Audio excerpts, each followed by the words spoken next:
I was thrown out of my own son's wedding like a stranger, and the next morning, he called me demanding everything I owned. That was the moment I realized I hadn't raised a son who loved me.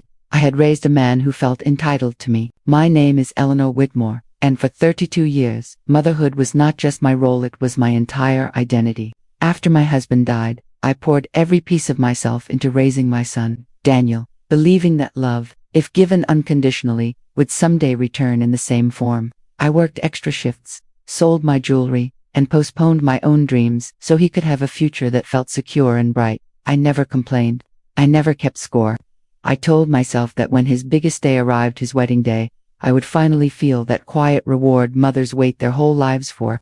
Instead, that day became the one that tore the illusion apart. The wedding hall looked like something out of a dream. White roses, golden lights, soft music floating through the air. But from the moment I arrived, I felt invisible. No greeting, no warm smile, no place reserved for me. I sat alone in the third row, watching guests praise the elegance of a celebration they didn't know I had paid for.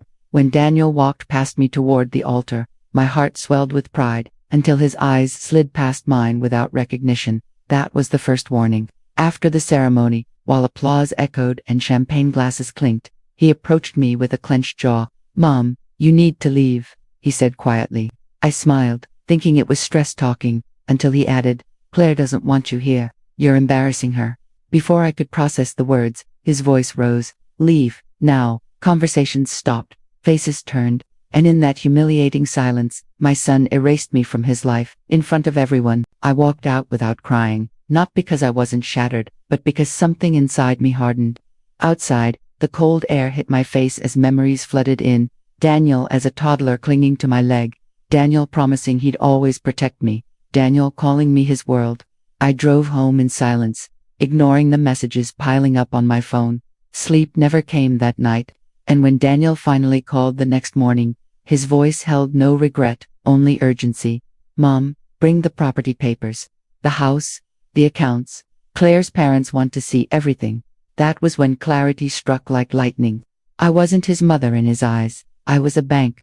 What he didn't know was that months earlier, I had sensed something was wrong and quietly secured everything in my name alone.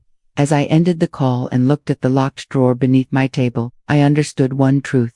They thought they had power over me, but they had just triggered the woman I buried for decades. The silence after that call was heavier than any argument we had ever had.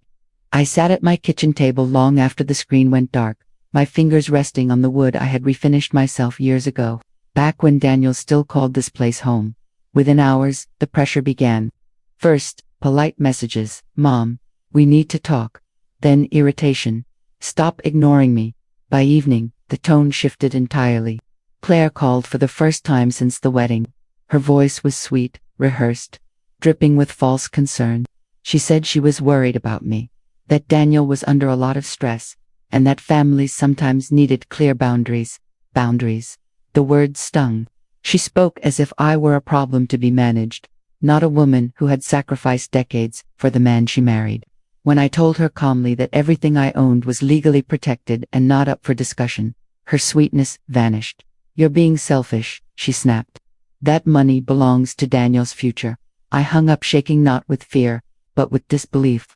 They weren't even hiding it anymore. The next few days felt like psychological warfare. Daniel showed up unannounced, standing at my door with that familiar expression he used as a teenager when he wanted something badly. "Mom, don't do this," he pleaded, stepping inside without invitation. He walked through my home like an inspector, glancing at furniture, photos, memories as if already deciding what would be his. He accused me of being bitter, of punishing him for getting married, of listening to bad advice. When guilt didn't work, he tried nostalgia. He reminded me of late-night talks, birthday cakes, hospital visits. "You always said everything you did was for me," he whispered. And for a moment, my heart wavered. Then he said the words that shattered whatever was left. "If you don't cooperate, Claire's parents will make this very uncomfortable for you." That was the moment I understood this wasn't family conflict. This was a threat. I looked him in the eyes, seeing not my little boy, but a stranger shaped by entitlement. "You already made me uncomfortable," I replied quietly. "At your wedding." His face hardened instantly. 2 days later, a lawyer's letter arrived, formal, cold, accusing me of financial manipulation, emotional coercion, and undue influence. I laughed out loud when I read it, not because it was funny, but because it was absurd. I had anticipated this months earlier, when Daniel began asking too many questions about my assets. I had quietly consulted my own attorney.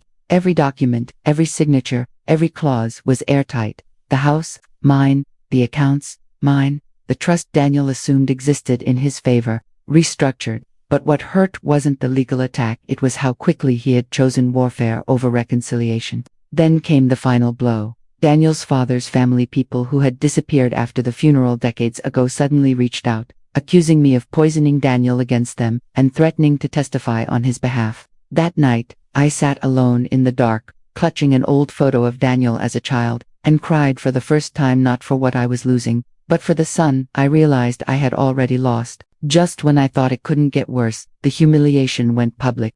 Claire posted a carefully worded message online, ever naming me directly, but implying she had married into a toxic, controlling family dynamic. Friends stopped calling. Neighbors avoided eye contact. The narrative was being written without me. That's when something inside me shifted completely. I wasn't angry anymore. I was focused. I gathered every receipt, every bank transfer, every message proving who funded Daniel's education, his business failures, his lifestyle. I met with my lawyer again, not defensively, but strategically. I don't want revenge, I said. I want truth. She smiled knowingly. A week later, Daniel called, his voice trembling. Mom, Claire's parents are worried. They say this could damage our reputation. I closed my eyes, feeling a calm I had never known before. Then you should have protected mine, I replied. What he didn't know, what none of them knew, was that the next step wouldn't happen behind closed doors. Their lies were about to meet daylight. And once that door opened, there would be no way to close it again. The day everything came into the open began quietly, almost deceptively so.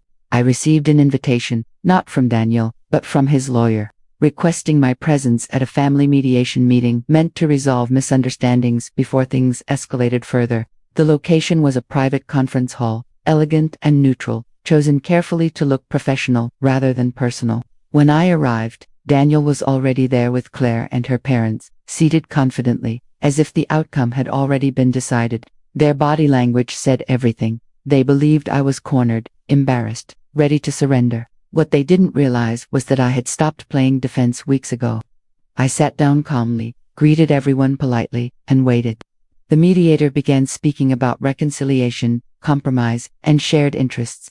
Daniel nodded along, squeezing Claire's hand like a man protecting his future. Then it was my turn to speak. I stood, placed a folder on the table, and said quietly, before we discuss compromise, I think it's important everyone understands the full story. The room stilled. Claire's father shifted uncomfortably. Daniel frowned. I opened the folder, and everything changed. I didn't raise my voice. I didn't accuse. I simply presented facts. Bank statements showing decades of support. Receipts for Daniel's failed business ventures I had quietly rescued. Tuition payments, medical bills, mortgage transfers. I showed timelines, how every major milestone in Daniel's life had been funded by me, without contracts, without conditions. Then, I revealed the legal documents, the updated trust, the property deeds, the clauses protecting my assets from coercion. The mediator's expression shifted from polite neutrality to stunned focus. Claire's confident posture collapsed inch by inch. Her mother whispered furiously to her father, and Daniel, my son, sat frozen, staring at the papers as if they were written in a foreign language. You told us everything was already in your name, Claire snapped at him. He didn't respond. When the mediator finally spoke, his tone was cautious. Mrs. Whitmore, he said, these documents suggest you are under no obligation, legal or moral, to transfer anything. I nodded. Then I said the words I had practiced in silence for weeks. I didn't come here to take anything away. I came to take myself back. Daniel looked up then, eyes red, voice cracking. Mom, why are you doing this? I met his gaze steadily. Because you taught me that love without respect becomes exploitation. The fallout was immediate and brutal. Claire's parents withdrew their support within days, furious at the embarrassment and potential legal exposure. The online narrative collapsed when the truth surfaced quietly but decisively. Friends who had distanced themselves returned with awkward apologies. Daniel tried to call me once, twice, then endlessly. When we finally met again, weeks later, it wasn't dramatic. It was small. He looked older, somehow, diminished. He apologized not with confidence, but confusion. "I don't know when I became this person," he said. I believed him, but belief didn't erase consequences. "You didn't lose me because you married," I told him gently. "You lost me when you chose entitlement over empathy." I refused his request to fix things with money or gestures. I offered something harder: distance, reflection, and accountability. It broke him more than any punishment could have. As for Claire, she never reached out again. Her silence was loud enough. Today, my life is quieter, but fuller. I sold the house heavy with memories and moved somewhere smaller, brighter, entirely my own. I volunteer, I travel, I sleep peacefully. People ask me if I regret not forgiving faster, not giving in for the sake of family. I don't. Forgiveness doesn't mean self-erasure. Love doesn't mean surrender. I raised my son with everything I had, but I finally learned to raise myself too. Being thrown out of that wedding didn't end my story. It revealed the truth I had avoided for years. I was never weak. I was simply generous in a world that mistook generosity for ownership. And if my son ever truly returns, not for what I have, but for who I am, I will meet him not as a martyr, but as a woman who knows her worth. If this story touched your heart, please take a moment to like this video. Subscribe to the channel for more real, emotional stories that give a voice to silent pain. And tell me, in the comments, do you think a mother should stay silent for family, or stand up for herself? Your one comment might give someone else the courage they need.